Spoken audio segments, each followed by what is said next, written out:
Get me in a room with him. Give me 5 minutes. Careful. You're right. I'd probably get assaulted sexually. That's not funny. That was funny, though. That's not funny, but it's funny. I can't be in a room alone with him for 5 minutes to just absolutely pummel him because I'd get sexually assaulted. Wait, you want 5 minutes alone in a room with Deshaun to beat him? Is that what I'm hearing?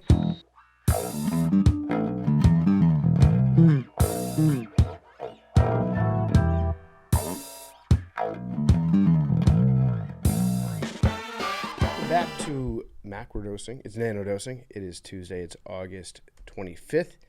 And Arian Foster is out for a birthday celebration. Happy birthday. Happy birthday, Arian. Fellas, Happy birthday. is it appropriate for a grown man to take a day off work for his birthday? 40th birthday.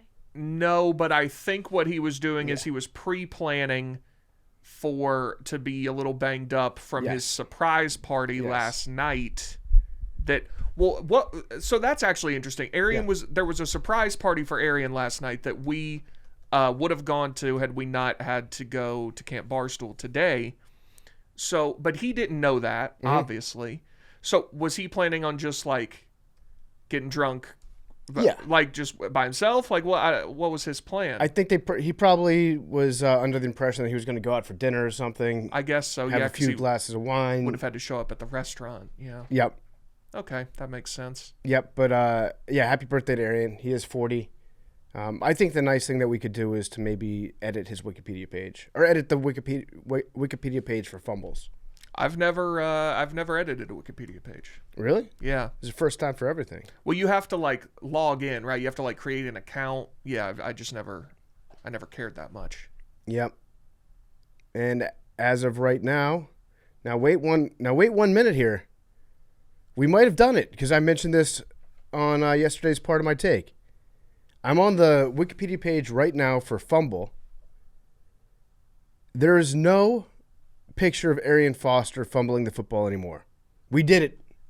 Wow. We did it, Joe. It's Georgia and Virginia Tech from the 2006 Peach Bowl. Wow. That's amazing. We got to have a better fumble than that on there. Listen, I'll take it. And you can put Arian right back on tomorrow. But for his 40th birthday, I think this is a very nice thing that people did. That is nice. Wow. We can, all it takes is good people. That's all it takes. But now, should we change his Wikipedia to the picture of the fumble that was on the fumble Wikipedia? That would be very funny, yes. There's some of him at UT. That would be an all-time move. But I am looking right now and confirmed it is no longer the picture. And it was last night when I checked it out. Wow, so you did that. We did that. Happy birthday, Arian. Happy birthday, Arian. What a great gift to give somebody. Not to brag, not to like pound my own chest, but I feel like that's a pretty good present to give. What do you get for someone who has everything? You know? Yeah. That's the one thing that Arian needed. Couldn't buy it. I also said maybe we could take the fumble one down, and then maybe we can have atheism. The picture be Arian. That would be funny actually if it was the picture of him fumbling. Yeah. As the atheism Wikipedia page. Let's see what the picture for atheism is. Oh, it's just the logo of atheism. They have a logo? It is. It's infuriating. Mine's the picture's not showing up on mine. The logo for atheism is an arch with it looks like an atom swirling around it. It's called the Atomic Whirl. Okay. Based on the historical Rutherford model of the atom, which erroneously showed the orbital paths of electrons around the central nucleus and not on the atomic orbitals. So it's actually wrong. I've been saying that. That's a great logo for atheism, actually. I've been saying that. Yeah. That's not, the Rutherford model is been long since disproven. Yeah, so.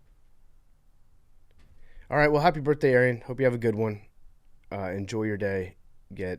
I hope you got really drunk last night. He's not listening. Don't worry about it. He's not. Today's episode is brought to you by our great friends at DraftKings. Something big is coming. On September 2nd, DraftKings Game Day arrives with massive deals, exclusive deals, and an all-day celebration that's built for sports fans. The countdown has begun. All roads lead to game day. The DraftKings Sports app is now live in all 50 states. That means from Texas to California to Florida, every fan is in on the excitement.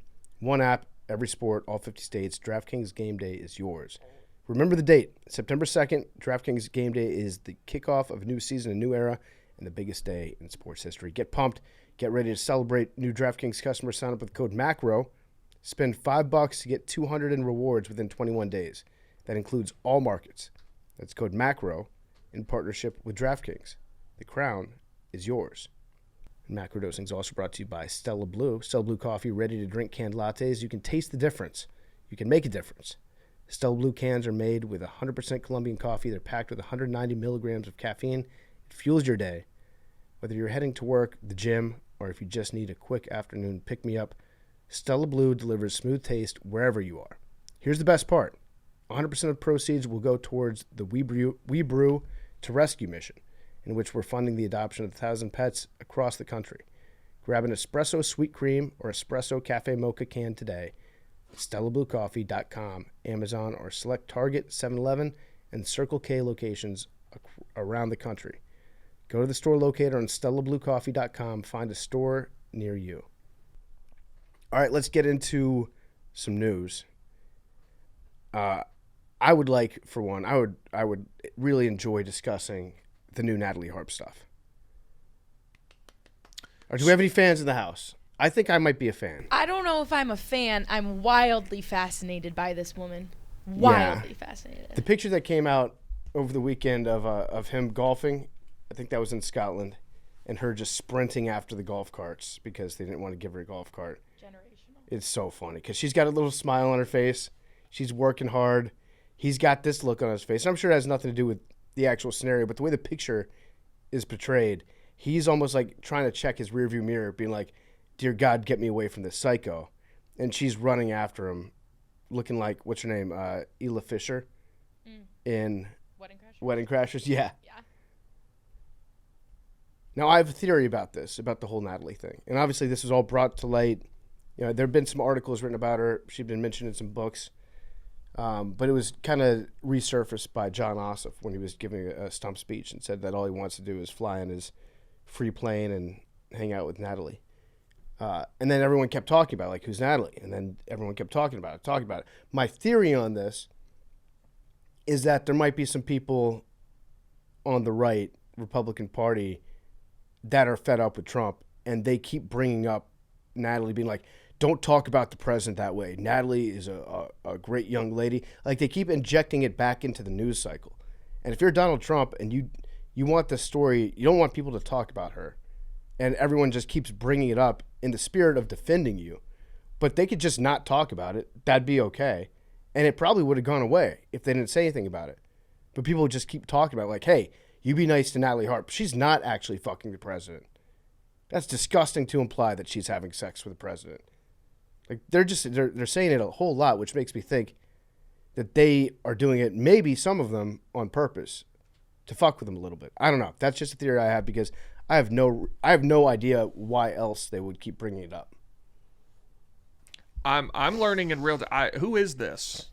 The human printer. I see you guys text about that. I have no idea who this is. Oh, okay. We can back up a little bit. So she is his personal assistant.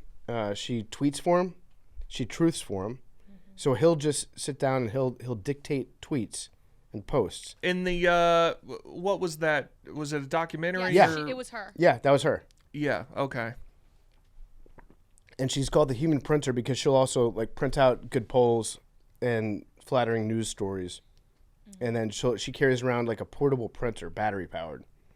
And she'll print these things out and then hand them to him. Be like, look what this person said about you. Isn't that nice?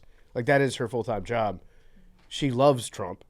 I think somebody pulled that on January 6th, she tweeted about Trump 150 times in the course of one day. On the OG January 6th?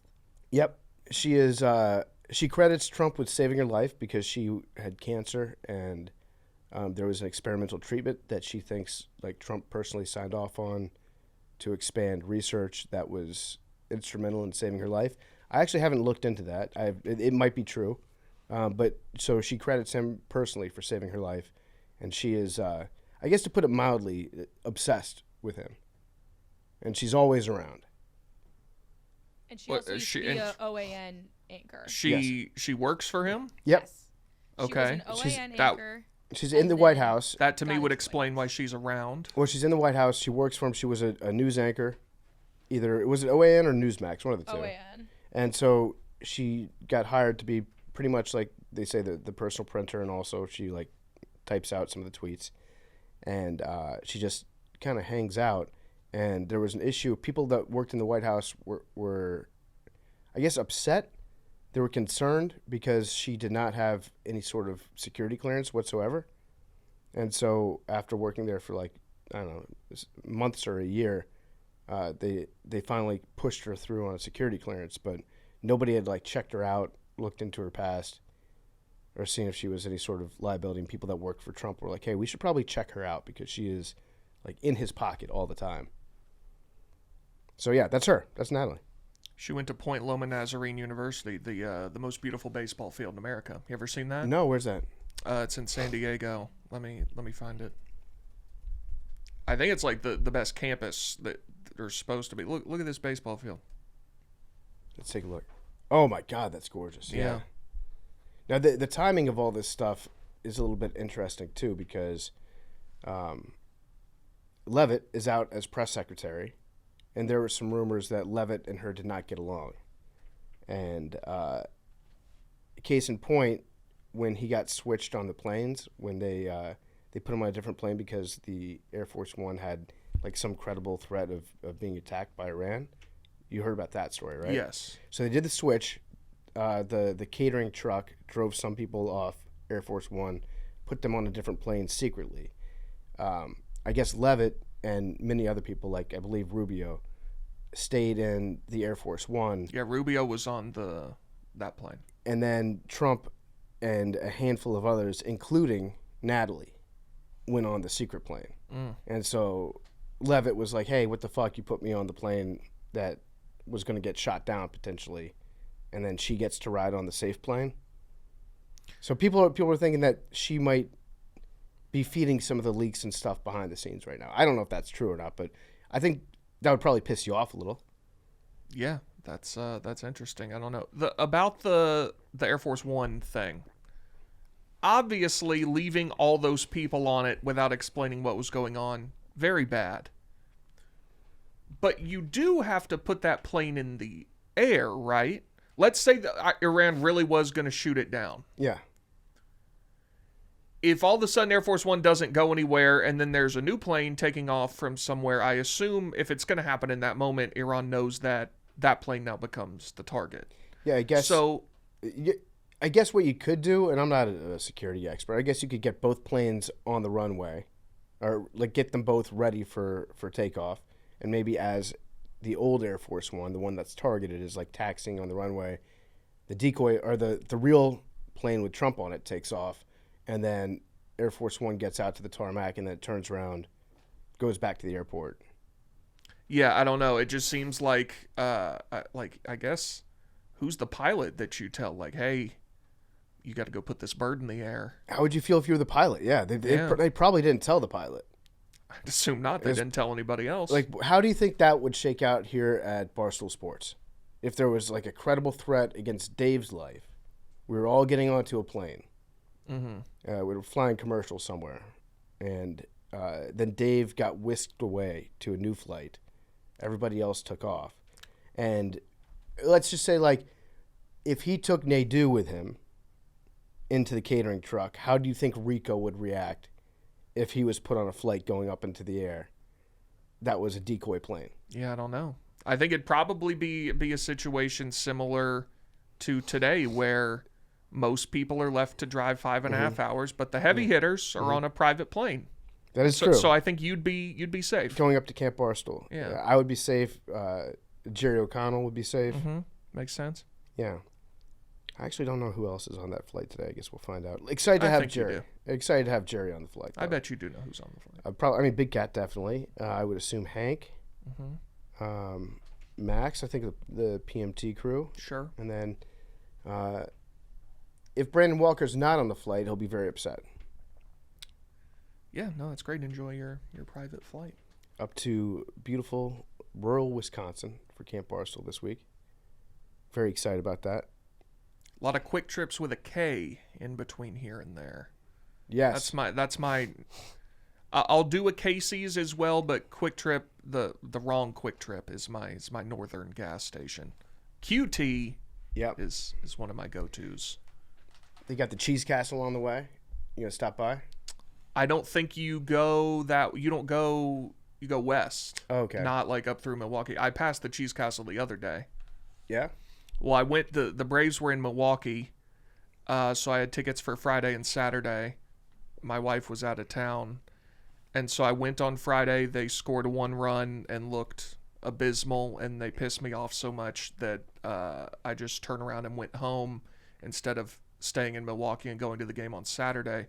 At which point I discovered a nail in my tire and made it back to Chicago on a wing and a prayer, and then got a new tire Saturday. So you had to get a full new tire. Couldn't patch it up. Yeah, they said it was on the shoulder of the tire, so they said they couldn't. That's what they tell you. They couldn't patch it. It's too close to the wall. Yeah. Yeah. If it's anywhere near the side, they'll be like, I'd love to patch this up for you. So I was like, fine, get a new tire. Unfortunately, I can't. Whatever. The Bravos still in first place in the NL East. Barely. The Phillies never lose. You worried about the Phils? I just don't care anymore. They've won 9 games in a row. Yeah, the Braves never win. The Phillies never lose. Whatever. What team are you afraid of? Besides, are you afraid of the Dodgers? I'm afraid of all of them. The Braves aren't good. I don't know that I'm afraid of any. They're all just better. So do you think that there's any chance at all that the investigation to the Lakers owner, also the Dodgers owner, might shake things up in Major League Baseball? In terms of what? Do I think they will find incredible financial crimes that would devastate any other franchise? Likely. Do I think anything will come of it? No. Yeah, that's a good answer. Yeah. Because there is a chance. I think that if he has to sell the team or if he's booted, Shohei could become a free agent. He has that right in his contract. There was some in his contract about that. The key man clause. Which is fascinating. I've never heard of that for any other player ever. Yeah, I don't know how many players have that. I know that it's not super uncommon in certain markets like entertainment or like business. If you hire somebody that's like top of the line, you go headhunting for somebody, they get hired, and then they want in their contract that, hey, if the guy that hired me, if he leaves, then I get to leave too.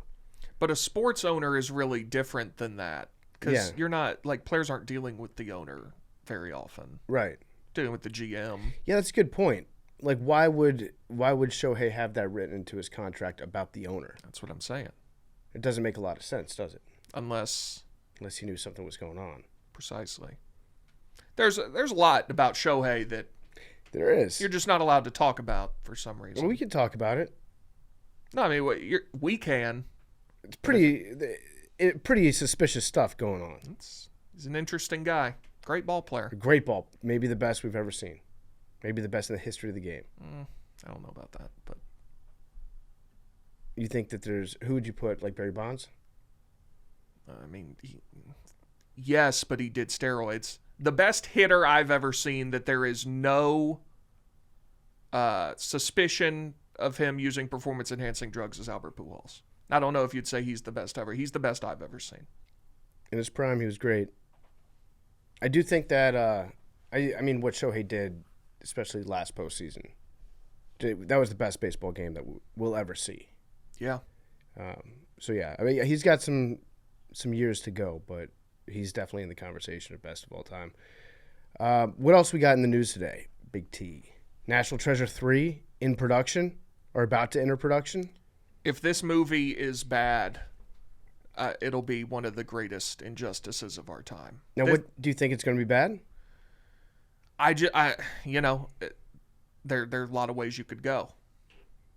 Okay, so apparently there is a National Treasure podcast out there called National Treasure Hunt. They still have material?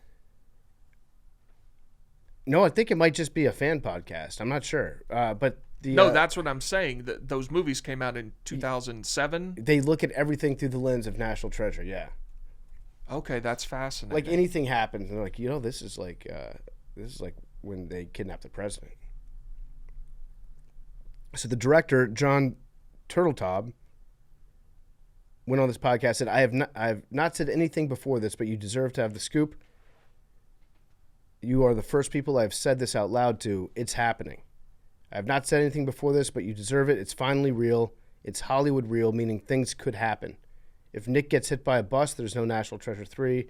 If I get hit by a bus, there's probably a National Treasure 3. Welcome to Hollywood. Wow. So the script is in the works, and to whatever extent we can, everyone's back. So that's a lot of nothing. No, but that's good. They're writing it. They're currently writing it. Run the ball. They're currently writing it, and they're trying to get everybody back. I don't need this to be his grandson. Run the ball. I want, and I do remember the character's name. It is Benjamin Gates. Yeah. Franklin Gates? I think that's accurate. Yeah. I want Ben Gates. I want him unearthing an ancient treasure. Yep. And I want there to be twists and or turns. I don't want there to be any more than 15. I'm going to give you 18 minutes spent on a romantic side plot. Well, those are in the first couple movies. Yeah, but I want it to be light. Okay, that's fine. So like Top Gun Maverick, I think they did it right. Top Gun, the original, there was too much of the romance. Top Gun Maverick was like, oh, here's Penny. She's the Admiral's daughter. They used to bang. Guess what? Now they're banging again. Okay, back to the skies. I think Nick Cage and the woman whose name eludes me, they get together at the end of the second movie, right? Yeah, but I don't need to see like any sort of like long, drawn out courtship. Well, it's done. Yeah. But see, here's what I don't want. I don't want him to be, now he's divorced and this, that, and the other. Mm-hmm. Just do it right. Just do it right. Just give me a treasure hunt. Now, he is going to be older, so I would assume that maybe his son might take part in it with him. But this should focus on Nick Cage. Yeah. He doesn't need to be like the old person that the son goes to for advice. I'm going to be in that theater day one, opening night. Yeah, well, it's really happening. By the way, you mentioned Newsmax or OAN earlier. Mm-hmm. Did you see the chart I sent you? This is the media bias chart. And Yes. This shows every news organization and even some individuals on there. And there is a left to right bias. Yep. And then there is the further up you go is more reputable. The at the bottom, obviously, is the least reputable. So, for instance, the least reputable source, but that is the most unbiased, is something called Reality Check with Ross Coulthart. Okay. Coulthart? It's in very small text. So he is incredibly unreliable, but right down the middle. Uh-huh. So that's kind of what you want. Up at the top, the most unbiased and most reliable is USA Facts, Pew Research Center, Wall Street Journal, Ballotpedia, things of that nature. Now, if you'll look right there, smack dab in the middle of everything, is Barstool Sports. Yep. Right down the middle.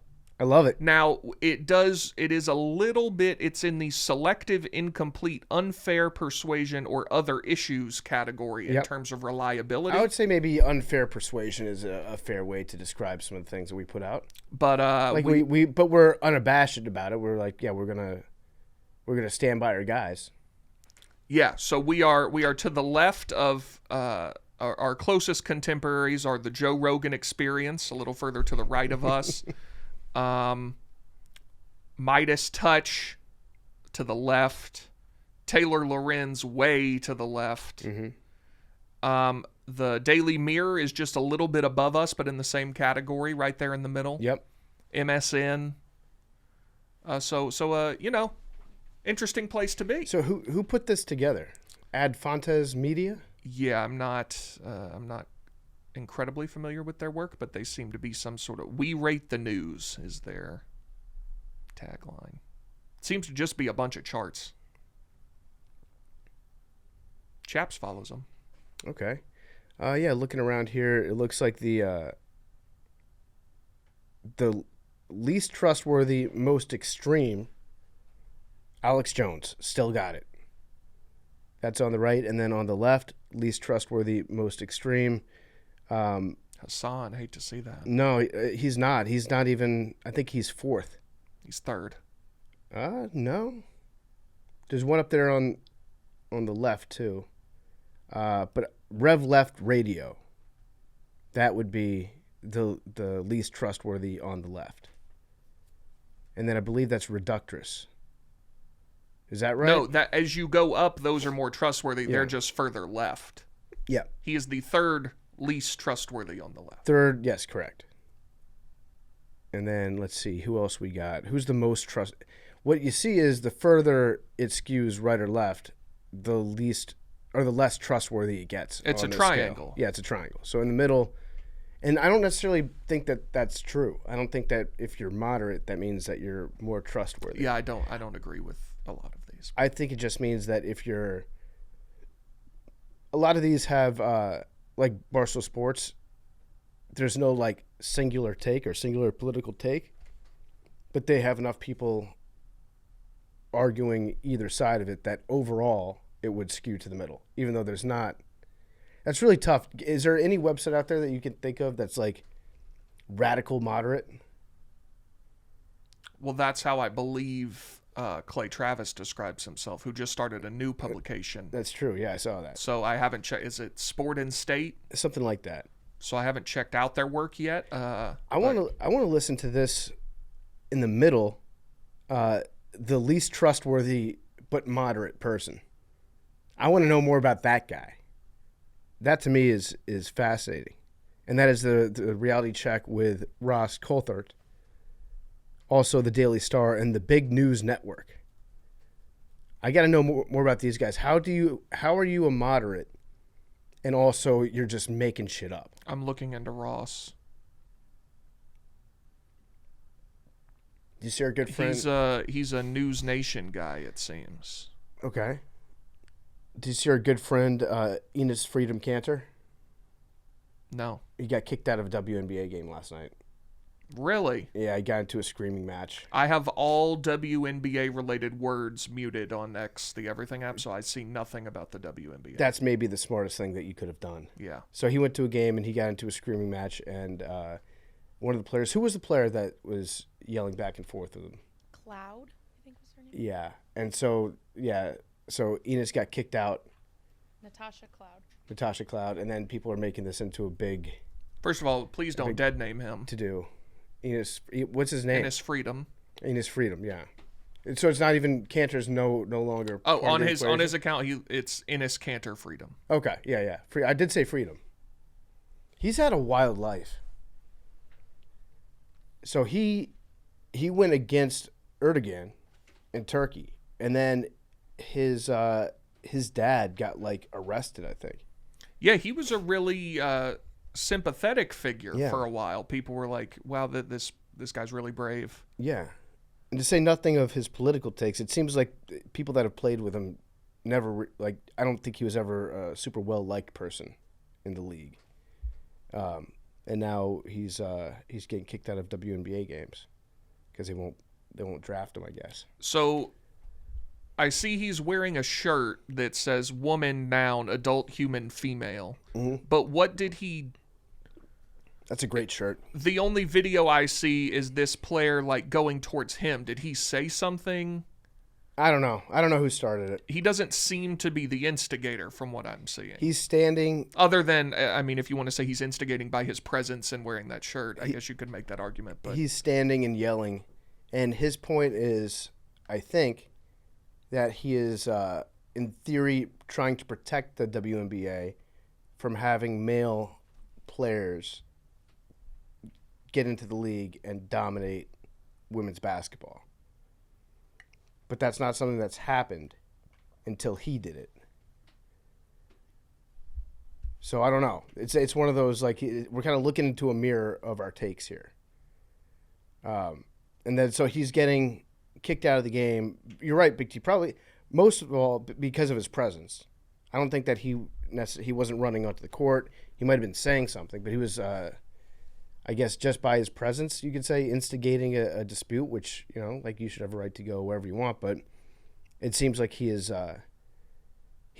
enjoys the spotlight a little bit. He likes being at the center of these types of controversies. Clearly. I'm fascinated to know the justification for kicking him out.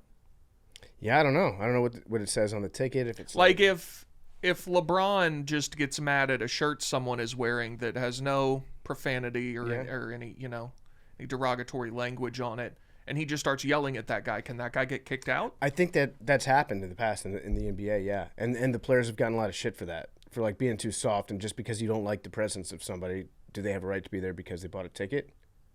I don't know. I assume that owners can kick you out for whatever reason they want.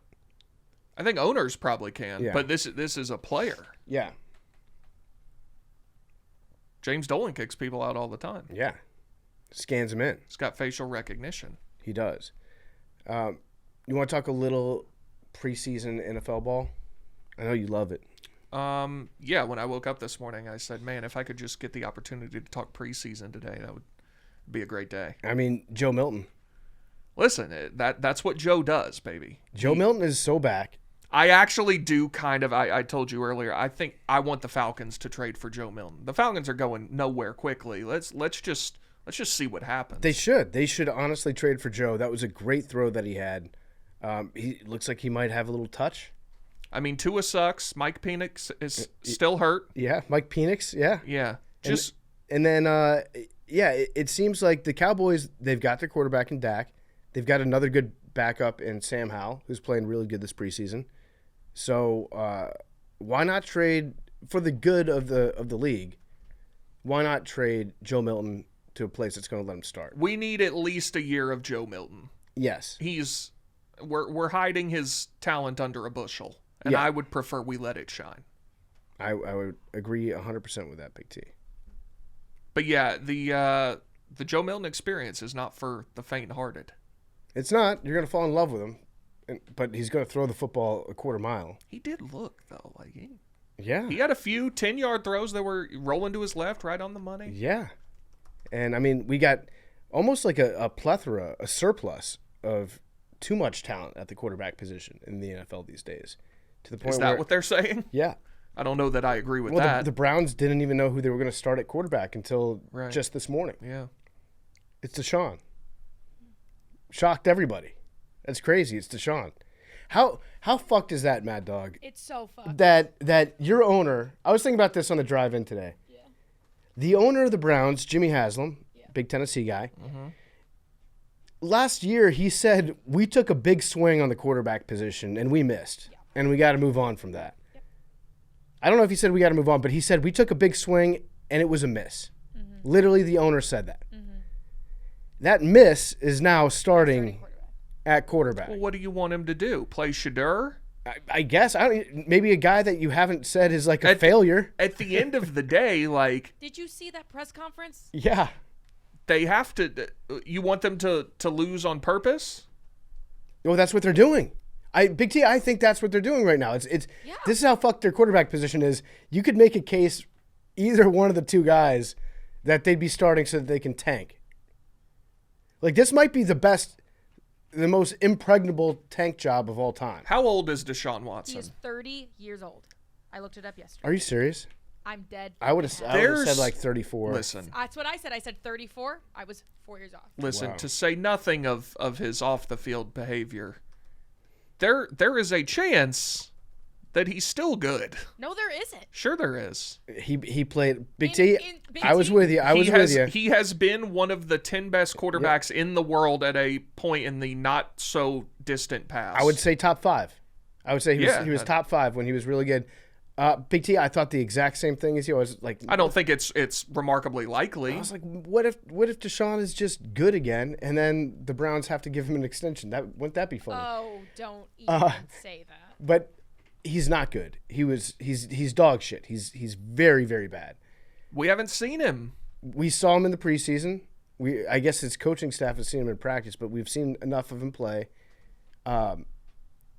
Now, Shador, maybe not, the once and future king. He's not like next up, you might say, but I think your chances might be better with the guy that you're not sure about than the guy that you are. Oh, I think everyone's pretty clear on Shador. Pro Bowler? I mean, yes. Give it a confirmed. rest. Yeah, but I mean, Deshaun being named the starting quarterback when his owner has said that he's a failure publicly, and the speech that he gave at his press conference where he was like, I hate getting booed. I wish they'd stop booing me because it's not about performance. Well, yeah, it's both. It's they've got many reasons to boo you, Deshaun. I have no reason to not boo you. You've given me no reason to do anything. What happens if they start 3-0? Oh, I hope they do. I don't give a single fuck. I hope they do. He went up there and he goes, don't boo, vote. Don't boo, vote. I'm looking Speak at clear. their schedule. At the Jags, Yep. they can win that. Then Yeah. The Bucks. At Tampa, probably not. And then the Carolina, Panthers, they can win that. They can be 2-1. They could be. And wouldn't that be a story? Then it's Steelers at Jets. They could be. You're talking me to the Browns a little bit now. Listen. Big T. The defense is going to be awesome. The defense is really, really good. That's the worst. No. They the worst have part- weapons too. There are a lot of worst parts about this. Okay. In different categories. There's like a pie chart of worst parts. Okay, walk me through your top 4 worst parts. Sexual predator. Yes. Okay. Fair. Terrible at football. Yep. Those are the 2 big ones, I'd Yeah. say. Whiny bitch who is the biggest pussy of all time that I've ever seen take a football field and won't shut the fuck up about how he deserves better. That's number 3. Yeah. And then number 4 is the fact that we actually do have offensive and defensive weapons. We actually just have a blank quarterback slate that it might even be more helpful to us if we didn't have a quarterback on the field and instead put in another maybe running back. Let Dylan Sampson play quarterback. And we just run everything. PFT, I just went through this schedule. Yeah. I've got 9 wins. You got 9. Okay, walk me through it. I'm very interested in this because everyone is so down on the Browns. At the Jags, as well they should be. I think you win that. You got to. Bucks, no. No. Home against the Panthers, 2-1. Okay. Then you have home against the Steelers and at Jets. Let's say you split those. So now we're at 3. Ravens, no. At Titans, yes. 4 wins. At Steelers, at Saints, home against the Texans. Let's say you get one of those, right? Mm-hmm. So now we're at 5. Raiders, 6. Home against the Bengals, 7. Home against the Falcons, 8. We're streaking now. Okay. At the Giants, holy shit, I might have 10. At the Giants, 9. Ravens, no. And then you finish Colts at home and at the Bengals. Let's say you get one of those. 10 and 7. I could see either the Colts or the Bengals being beaten up by that point. And I think the Browns have played pretty well against the Bengals. I've got so 9.5 wins. That's for the Browns. crazy. They do have a good schedule. I haven't looked at I that. think we have the weakest strength of schedule in the league this year. Do you? What's their total? I might go bet This it. is good investment right here. This is finding an edge. 5.5. Oh, 5.5. Yeah. Hang on. They're going to get that. They're going to No, win. they're not. I Yeah. don't. They're going to win some terrible games. They're going to win some So to get to 6, PFT, to get to 6. they're going to win some 13 to 10 games with like 5 Jags, interceptions. Jets, Giants, Titans, Falcons. That's what, 5? Raiders, 6. That's 6. That's very doable. I'm doing this right now. I've said it on here before, and I will say it again. I don't care if Deshaun Watson throws for 5,000 yards, wins us a Super Bowl. I will never. You should probably care about that. I will never take my foot off of his neck. I want at him. I want him. Mm-hmm. Get me in a room with him. Give me 5 minutes. Careful. Actually, you're right. I'd probably get assaulted Yeah, careful with that. sexually. That's not funny. That was funny though. That's not funny, but it's funny. I can't be in a room alone with Yeah. him for 5 minutes to just absolutely pummel him because I'd get sexually assaulted. Wait, you want 5 minutes alone in a room with Deshaun to beat him? Is that what I'm hearing? Oh. Stop. I can't win. Yeah, I don't blame you. If you're a Browns fan, that stinks. It's also just such a fucking. It's again. He doesn't. The thing is, he does not care. Doesn't give a fuck. That's the worst part. Is that he has, and I think either Big Cat or Brandon said this, either on Pardon My Take or mostly. It's not. He's also just so apathetic to every single thing about this situation. Yeah. He doesn't care that he sexually assaulted 25 women. Obviously. He doesn't care that he's been the worst trade and sports contract in NFL history, so much so that the NFL has had to step in and owners have to make sure that another Deshaun Watson never happens again. That's true. Mm-hmm. He doesn't care that he has played 17 games total in, what will this be, his 5th season? And he's earning $230 million to do it. Yeah. So what's that, about $11 million, $12 million for every abysmal, grotesque start that this literal scum of a man has put on for my team? Mm-hmm. He doesn't give a fuck. He only cares because people that pay money to go watch him, that have supported this organization for years, that pay his check, besides Jimmy, like, we are the ones putting this organization, like, supporting you. He only cares that he's getting booed during a week 2 preseason game where he went 5 for 12.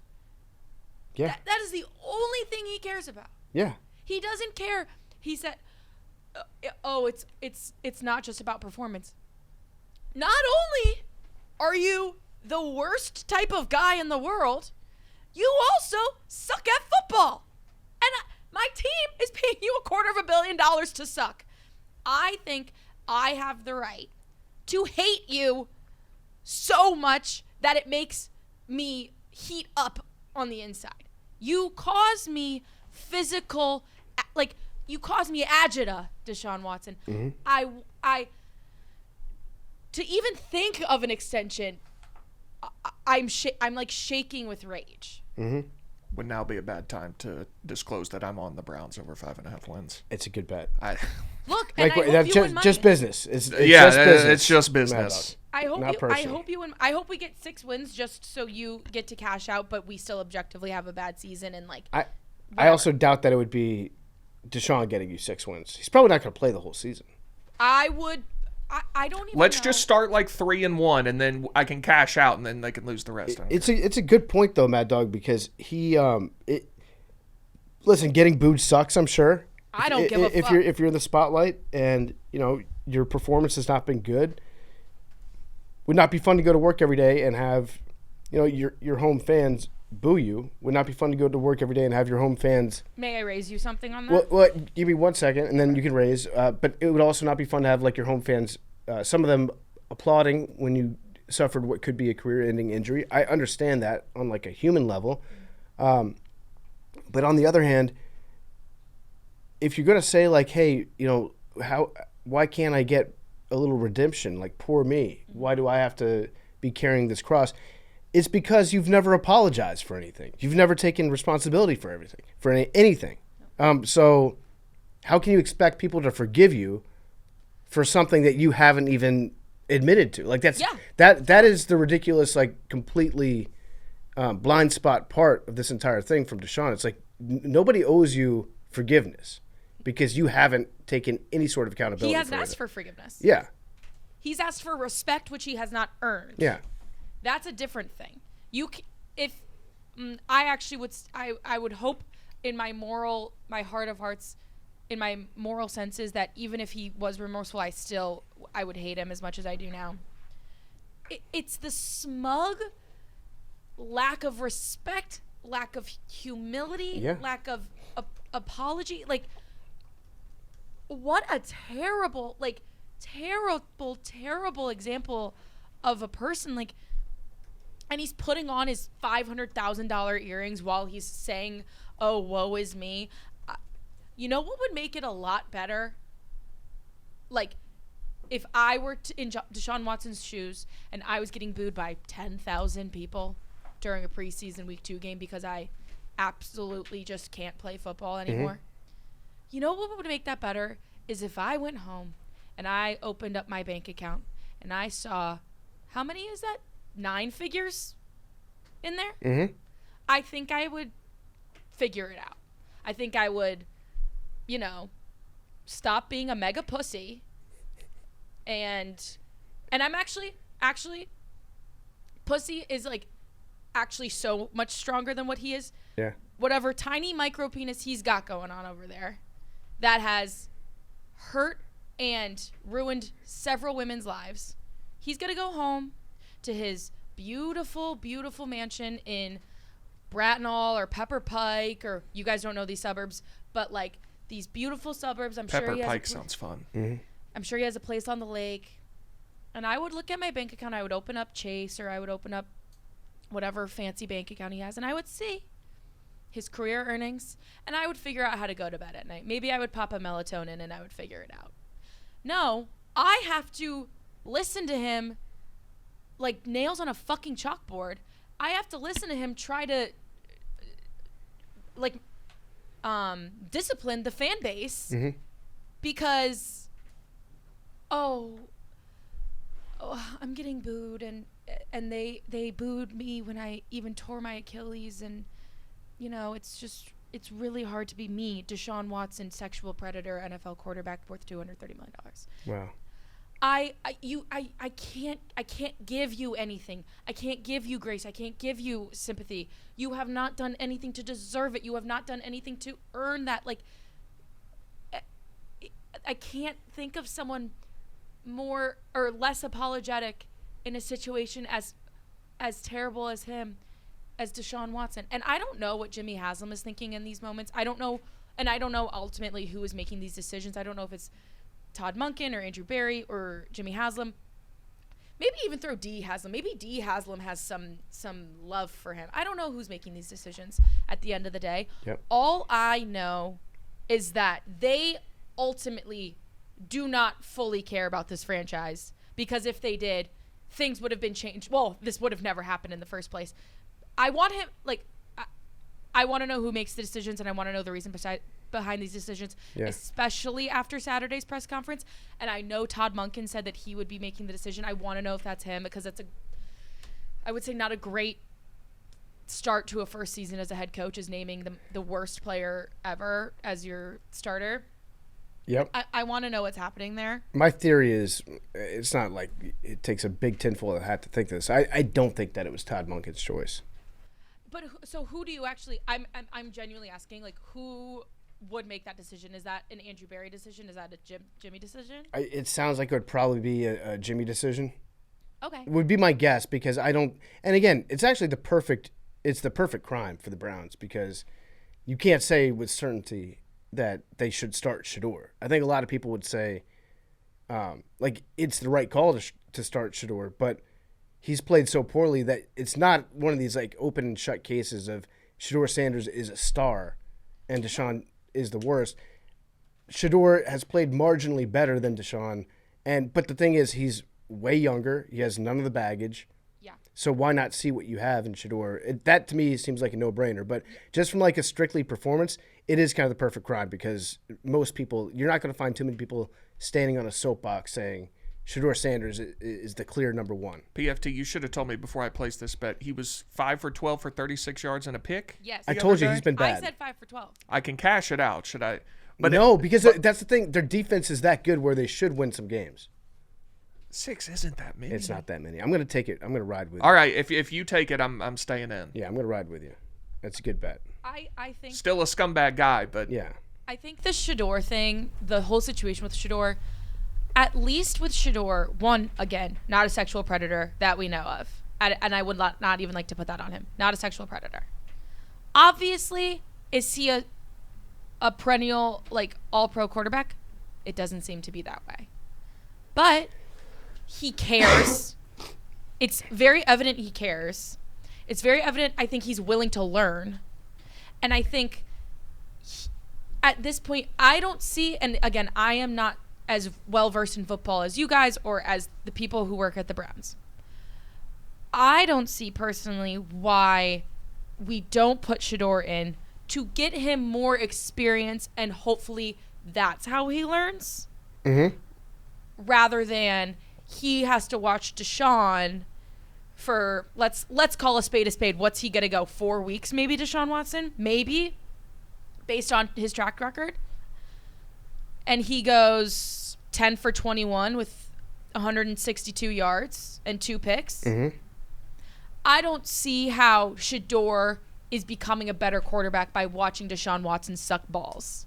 You know what I mean? Yeah. And so, and again, I understand we would probably want to keep Shedeur healthy because there is a high likelihood that Deshaun Watson will not stay healthy the whole season, whether it be from football or God, or him getting blipped as if he's in the Marvel Cinematic Universe, which is, prayers up for that. Yep.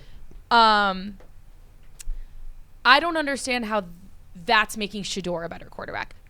And that's a truthful. I don't know the mechanics behind that.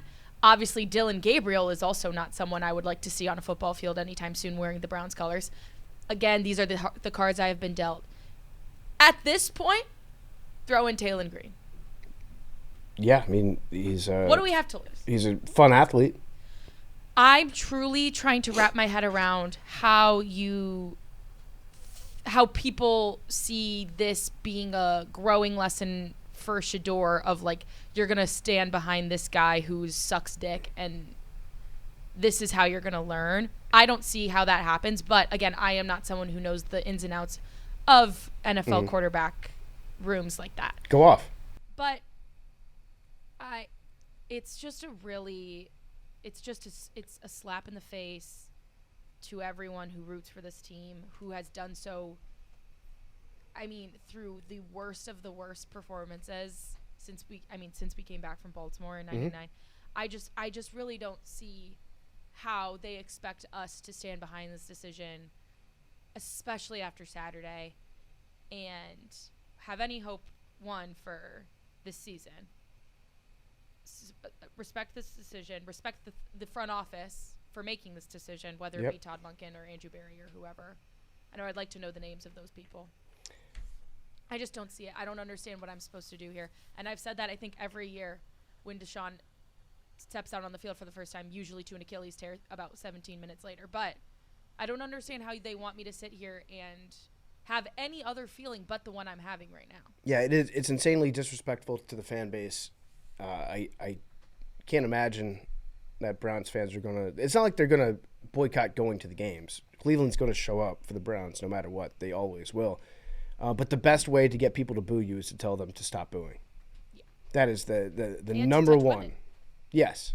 But, for him to have that press conference and to think that the result of that is going to be anything besides the boos will get louder is absolutely insane. And at the time when they signed Deshaun, first fully guaranteed contract given to a quarterback, every other owner was like, yo, what the fuck? Exactly. We cannot do that. We're not in the business of doing fully guaranteed we're not the NBA. We're not Major League Baseball. The thing that the owners have in football that has been very, very lucrative for them is they can cut your ass after 2 seasons on just about any contract, and it won't be the end of the world. This is the end of the world if we cut him. Now, it's to the point where this has been the best thing ever to happen to the owners. The fact that other owners. Yes, the fact that this fully guaranteed contract was given and this is the way that it played out, that ended up being the greatest thing ever for the other owners. They went from panicking that we're going to have to give quarterbacks 5-year guaranteed contracts because Deshaun's getting fully guaranteed money. Why did you do that, Jimmy Haslam? To, oh, thank God Jimmy Haslam gave that guaranteed money to Deshaun because it is such a cautionary moment that every other fan base is going to look at that and be like, we can't give guaranteed money to the quarterback because what if he turns out like Deshaun? It's actually been, in a weird way, the best thing that could ever happen to the owner. They owe Jimmy Haslam a big thank you for giving that guaranteed contract. It's crazy that this trade is so bad. It ended up being so terrible that it changed the course of the NFL. Yeah, it did. And It's crazy. There but for the grace of God go you, Big T. In what sense? He could have been a Falcon. Yeah. I mean, fine. What have they done since? I mean, Mariota, Heineke. They got who was the Desmond Ritter? yeah, Tua. Yeah, I think it'd have been Penix, just about the Kirk same. Cousins. Yeah. No, maybe not the I've same. got my eye on the 27 draft board. I mean, the great thing is like, in theory, if Big T is wrong about the number of wins, they could be positioned to get maybe Arch Manning. I think that's what Jimmy Haslam was hoping for. And then what happens? There is a 0% chance that family allows him I was gonna say to go to the Cleveland Browns. Do you think that they would let Arch go to Cleveland? No. They wouldn't let Eli Manning go to San Diego. Now, I've also heard that that maybe it was Eli that didn't want it. I mean, he's part of the family, yeah, one but or the other. then Archie was like, "We'll take the shots for you. We'll say that it's our call." And that's fine. Which, if that's the case, awesome dad move by Archie and Olivia. But I don't know if that's true or not. Just something that I read. But if you think that family is going to let Arch go to Cleveland, given unless the only way that I could see happening, because I'm sure that Peyton has a good relationship with Jimmy Haslam. I would imagine right? so. So they've probably, given their Tennessee ties, they're probably okay. Todd Monken, no disrespect, Todd Monken, seems like a cool dude, I think. I don't know. I've heard people say good things about him. It feels like he's the most pre-fired head coach ever, right? Which is a sad way to go into a season. It is, but it does feel like this is a guy that will probably be fired in a year, maybe two. And then if they get Arch, maybe at that point, now the wheels are turning. Maybe you just make a Godfather offer to Sark. Get Sark out of Texas. Well, Sark's got to win this year first. He does. He's got to win. Did you see Marshall Manning on Thursday night? Yeah, almost threw a pick. Dangerous pass. When? On that rollout to the right. That linebacker. No, he didn't. Cornbread caught it. Cornbread caught it. Great catch by Cornbread. Cornbread Adams, he's going to be a Vol, too, by the way. Is he really? Yeah. Are you serious? He's committed? He's not committed, but we're going to get him. Cornbread Cornbread Adams is the best name. We had 3 players on that field that night. He's on a roll. Yeah. Get it? Nice. But it was a great catch by Cornbread. That was a risky throw because you had the linebacker sidestepping into the slot. It was a confident throw. Playing outside coverage. I don't think there was a linebacker or there was a running back keeping him honest in the flat. So he slid out to the left, got his hands on the ball. It tipped it. Could have been a pick six. I don't remember it getting tipped. I'd have to go back and watch. Yeah, you gotta watch the film. film. Did you see DGG? Who's that? The running back. Oh that yeah, game. that's what we're calling him, DGG. Yeah, he's So gonna be so sick. Tennessee Volunteer commit. David Gabriel Georges. He looks awesome. I believe Arian's scouting report was, he looks super solid, which from Arian, I mean, that's as nice of a compliment. That's incredible praise. Yeah. Yeah, he's going to be unbelievable. And then if we get Marshall coming in after Faison, oh, can you imagine? Just from the highlights that I saw of that running back, he looks like he could be one of the special Listen, guys. I am remarkably skeptical when it comes to high school recruits because I have friends who study recruiting intimately, and I'm like, well, let's play the numbers on this. So of the guys that, all these guys are Tennessee fans. So of the guys that UT really wants, you'll probably get 20% of them, right? Of the guys that you really go after. All right, so we're already now 80% of the guys you're focusing on do not matter at all. Now of that 20%, half of them are just going to be bad. They're just not going to pan out. So now we're down to 10% of our original pool. Of that pool, 60% of those guys will probably transfer at some point. So of all these guys you're looking at, most of them will mean nothing to me eventually, right? And then of the ones that do, a lot don't pan out, whatever. This kid, I think he's Derrick Henry. He's... How big is he? Huge. Let me find. because what impressed me wasn't.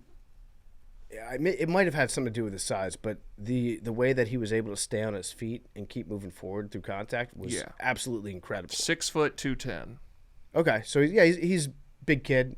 As a senior in high school. Yeah, big kid. But the way that he maintained balance through contact was like stuff that you don't really see even in college. No, that's like elite, like NFL level stuff. He'd be starting for Tennessee this year. I 100% believe that. He's going to be special. Okay, I'm looking forward to watching him. Yeah. But also shout out Cornbread. Yeah, Cornbread Adams is a must. Yeah. I believe Antoine Adams is his Christian name, but goes by Cornbread. And then if we get Marshall, can you imagine Marshall Manning stepping onto the field at the University of Tennessee wearing 16? Oh, chills. That'd be pretty good. How old is he? He's a freshman. Okay. I'm sure that you guys have offered him already. I would imagine so, but I'm not 100% on that. But I would think so. He was wearing orange and white Adidas wristbands the other day. Love that. Yeah. So now you're analyzing like every move that he makes. Well, yeah, that's what he was wearing. I don't. Yeah. Game was on ESPN. I was watching. Yeah. All right. Well, hey, that was a good talk of Browns quarterbacks. Yeah, we went a little long on Deshaun there. I mean, there's a lot to get into. It's still just crazy to me that his boss, the owner, the guy that signs his checks, is like, this guy is a swing and a miss. They still got to pay him. They do. I mean, check's clearing. I'm not a Deshaun Watson defender by any means, but like they're paying him. Their other option is Shedeur Sanders. Yep. You may as well try the guy who was good at one point. Elsewhere in NFL news, this is brand new news today. Big T, I don't know if you've even seen this come across the timeline. The owner of the San Francisco 49ers, Jed York. I did just see this. Looks like he pled no contest to prostitution. He wasn't a prostitute, I don't think. Solicitation of prostitution in East Palestine, Ohio. All right, so we're going to go to our chief Ohio correspondent, Mad Dog.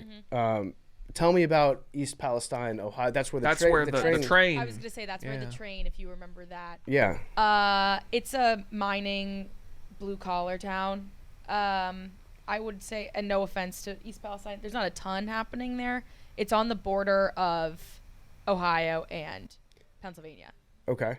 I was thinking, what would he be doing in East Palestine, Ohio? My theory, I guess we don't know. Well, he went to jail on Sunday. Okay, maybe he was just still in town after the Hall of Fame. I don't know. That's an extended drive. vacation in East Ohio. And it's also not close to Canton. Okay. I would say you're probably 2 hours from Canton. Okay, so my theory after just reading the headline was wildly incorrect about why he was there. I don't want to. Hold on. Canton. Is this the most quickly? It sounds like this case has already been resolved. A judge sentenced York to 1 day in jail on each count served concurrently with credit for time served and ordered him to pay $1,100 in fines. Yeah. So it sounds like it's already over and done with. Oh, he's from Youngstown. Oh, okay. Did not know that. Okay, so East Palestine is south of Youngstown. Yeah, so he was visiting his family, and just went and picked up a hooker. That's got to be a tough one to explain to like your parents. I don't know if his parents are still around, but like, hey, sorry I didn't come home last night. What's he rich from? He was a financial analyst. Mm. And also then co-owns Leeds. Well, he was a financial analyst, and then his parents owned the 49ers. Oh, okay. So he's just a dynastic. Well, who's to say how much money he made for like the 2 years or less that he spent being a financial analyst after college? Right. But he tried. He went out on his own, and then he got brought in with his family. So, yeah, he's just kind of been working for the team. So they also own the Rangers. Is that Glasgow? Yeah. And Leeds United as well. Yeah. All right, so he was arrested on suspicion of engaging in prostitution. The charge was later lowered to disorderly conduct. So I guess he spent 1 day in jail for disorderly conduct, not for prostitution. And he was fined $1,000 for possessing criminal tools. I need to know more about what happened. What's a criminal tool? That sounds like one of those things they can just get you on if they, they've already arrested you and they're like, oh, you have. Yeah. I don't know what it would be, but. A good lawyer, much like a good prostitute, should be able to get you off. Sure. Because the charges seem pretty flimsy to me. Criminal tools, that seems like maybe a ski mask? Could. Possibly. I don't know. Possibly a flathead screwdriver? Possibly an Allen wrench? Flashlight crowbar. That would be a criminal tool. Now, why is he? I need to know more about this arrest. How did this happen? But if there's one thing I know about the NFL, they will not tolerate an owner partaking in prostitution. For sure. I don't remember the last time it happened. It's probably never. This is probably the first time. I would imagine not. I suspect that the other owners will come down hard on this and send a message. We can't have. You think he'll lose the team? He has to. Can you imagine? Unprecedented. Unprecedented. Yeah. Well, we'll see. That's a tough mugshot for him to be taken. Especially with the 5'8" in there. Yeah, 5'8". Like, again, that's another there but for the grace of God moment. Right. Like, I can't end up standing in front of a chart like that. Well, I guess he's up to the 5'9". He's clearly 5'9". I would imagine 5'10" with shoes on. But his the 5'8" is the prominent one. Can't believe they made him put on a jumpsuit. They really wanted to stick it to him. They did. They don't fuck around in East Palestine. Columbiana County. Yeah. I don't like the name of that. I mean, Bob Kraft is probably going to be pretty upset when he sees this. You think? Yeah. I mean, not just the charge, but also that he was spending any time in a city called Palestine. He's going to be very upset. What else we got in the news today? Sammy Coates snapped a 101 game losing streak at, forgive me, the Columbia High School in Alabama. Okay. There's a name I haven't heard in a long time. Yeah. Sammy Coates. Yeah. I was about to say, what's he up to these days? I guess we know. 101 game losing streak. Credit to them for still playing football. Yeah, how do they have a team? It's the first victory since 2015 That's for insane. the Columbia Eagles. How did they not quit football altogether? Yeah, I don't know. And they won. They beat Greensboro. Killed them. They beat them 41-14. Yeah. What a statement for your first win. Yeah. Now I'm assuming that this is their first game of the season. Yes. Right? So they probably switched some stuff up this offseason. I would imagine that this team. Well, this was his first game as the coach, I think. Okay, I was gonna say probably through sheer numbers of players that they have on the team, it would be tough to find a high school where you pulled from like any local student base and not have a single win in 10 years anywhere in America. I read somebody saying it's like it's an IB school or something. Okay. So it might be some sort of, I don't know if it's a magnet school or what the deal is, but I mean, still you'd think in 10 years. Yeah, they got to win something. But yeah, good for Sammy Coates. Let's see, what did Sammy Coates do after college? Where did he go? Steelers, Browns, Texans, Chiefs, Houston Roughnecks, the Rough Riders, the Edmonton Elks. This guy just loves football. He coached at UVA Wise, okay. And now, yeah, this is first season. Or it might be second year. Second year. He started coaching at Columbia in 2025. So good for him. Yeah, 101 games. I mean, he went 0-10 last year. And they went 0-10 the year before that, and the year before that. Yeah, but I mean, like, Sammy Coates went 0-10 as their coach last year. Yeah. It's pretty crazy. Seems like a tough job. Yeah. Big T, how excited are you for college football? I'm getting there, man. Faison Brandon, first true freshman starter since 2004, I think, for Tennessee. What are we thinking about him? Again, I'm very skeptical of things I hear before I've seen guys, because I've seen too many not pan out, but I've heard good things.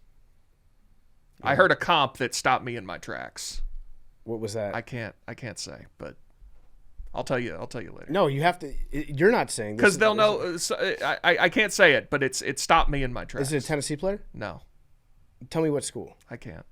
I'll tell you later. OJ. No, it's not OJ.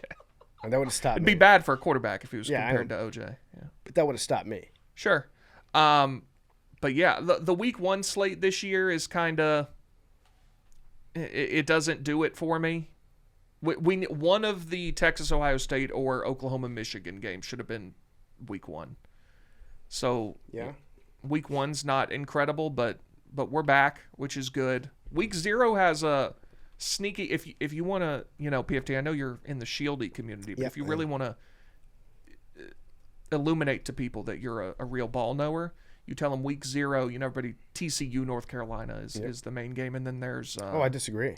Florida State plays someone, but there's a game late night, Memphis at UNLV. Mm-hmm. If you want people to think you're a ball knower, tell them you're really excited about Is that going to be some points? Oh yeah, I think I was looking at the total this morning, 57.5. I like that. I'm actually excited for NC State, Virginia.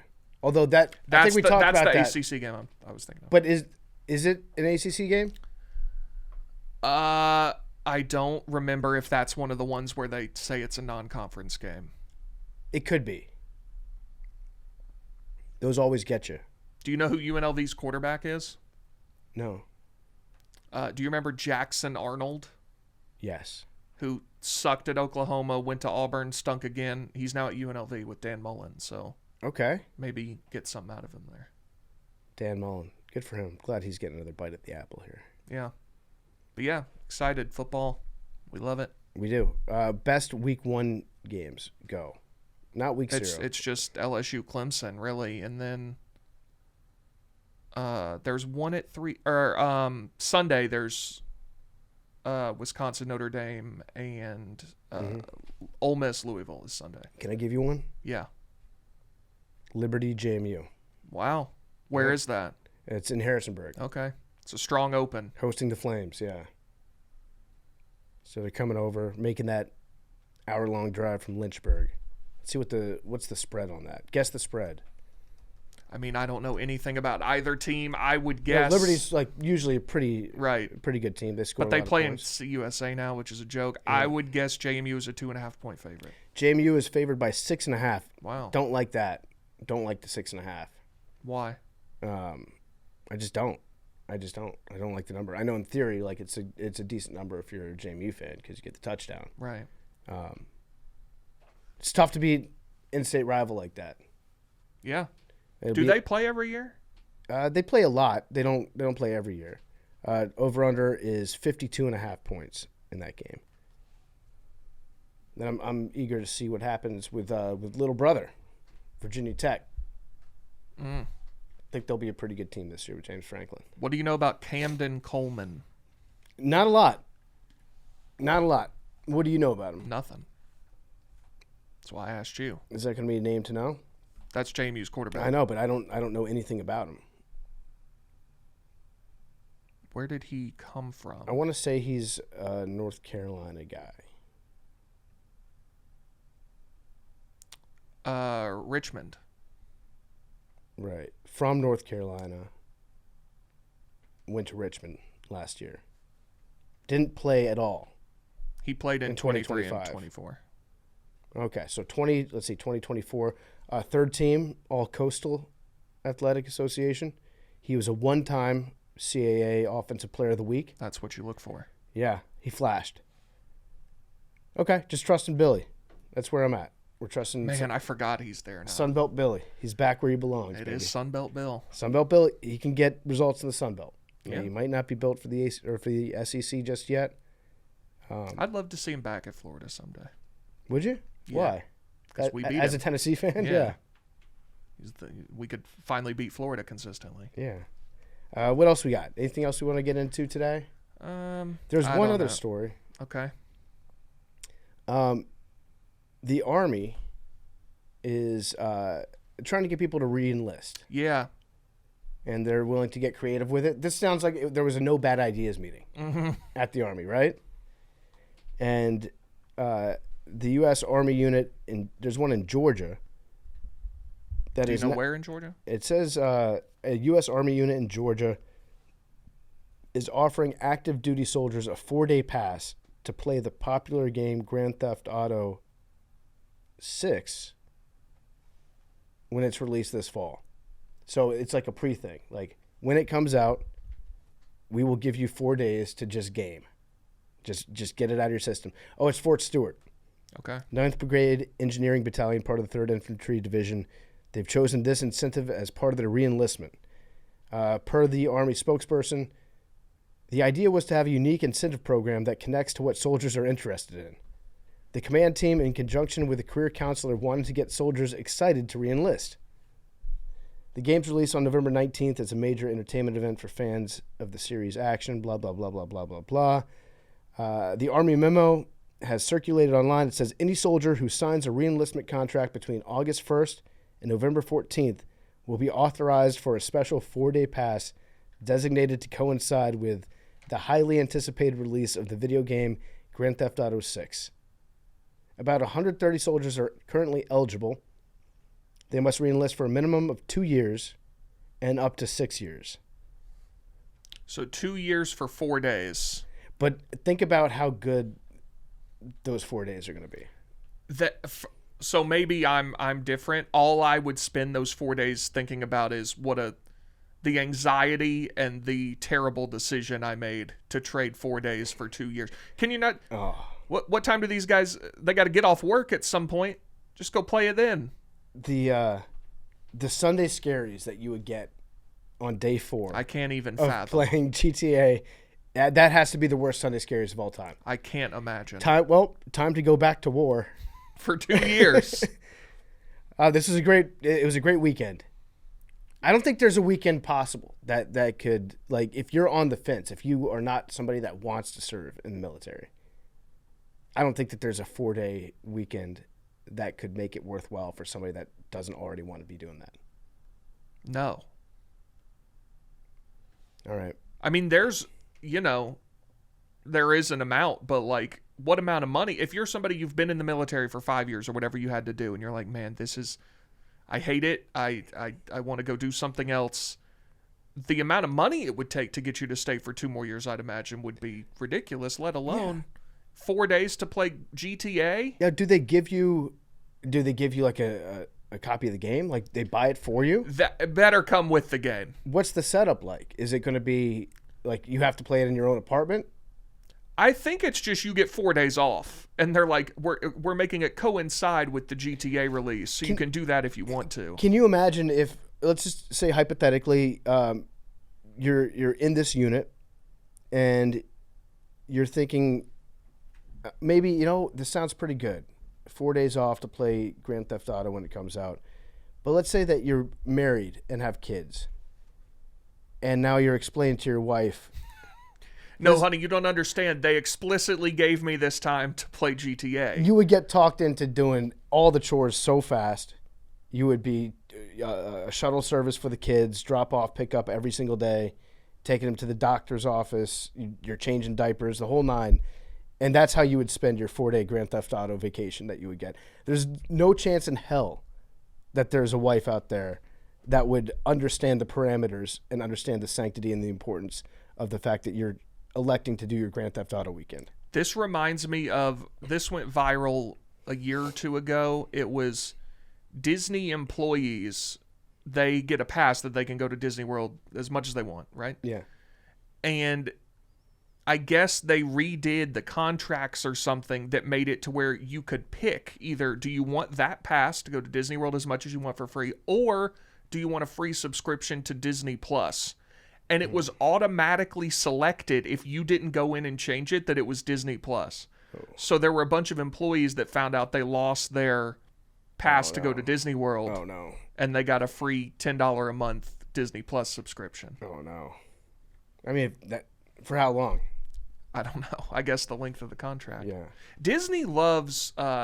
Remember they told the guy whose kid died that they couldn't sue because they had Disney Plus. Yeah, and that was in the Disney Plus terms of service. Yeah, you clicked. I agree. They love Disney Plus over there. They do. This is a crazy story. I can't believe it's real. I hope that they buy a copy of the game for you. I hope you don't have to pay for that.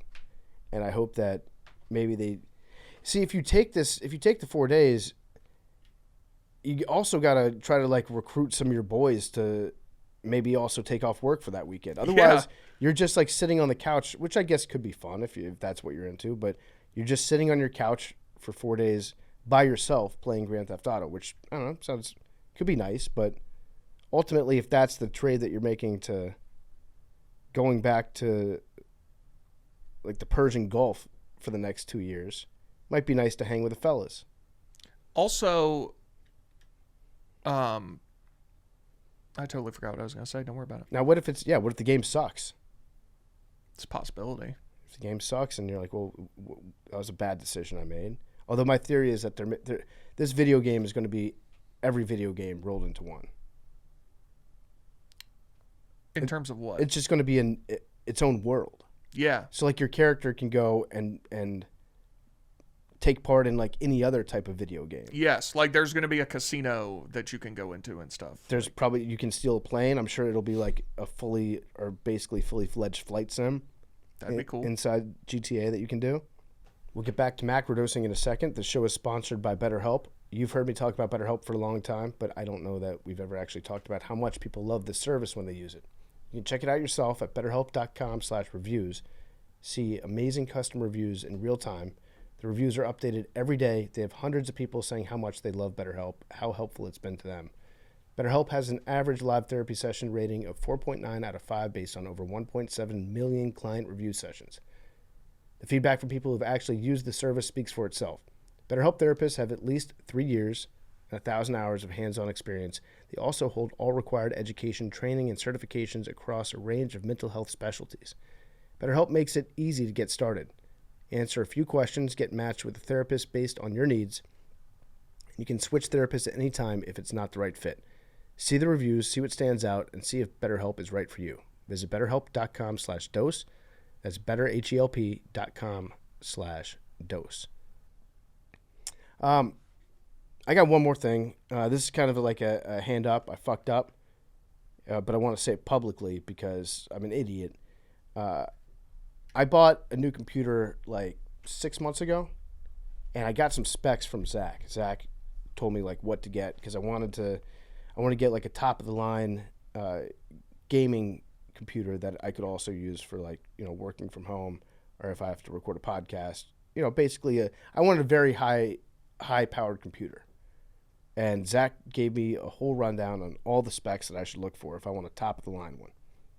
So I go out to the store, I buy it, I take it home, get it all set up, and it seems okay. Like, it doesn't really seem like anything special. You but comfortable sharing what you paid for it? It gets the job done. It was it's about $4,700. Oh, that's more than I was anticipating. Yeah. Listen, I splurged. Okay. I splurged on it. Top of the line, though. Top of the line. And this is a computer that I was hoping I would not have to replace for the next 15 years.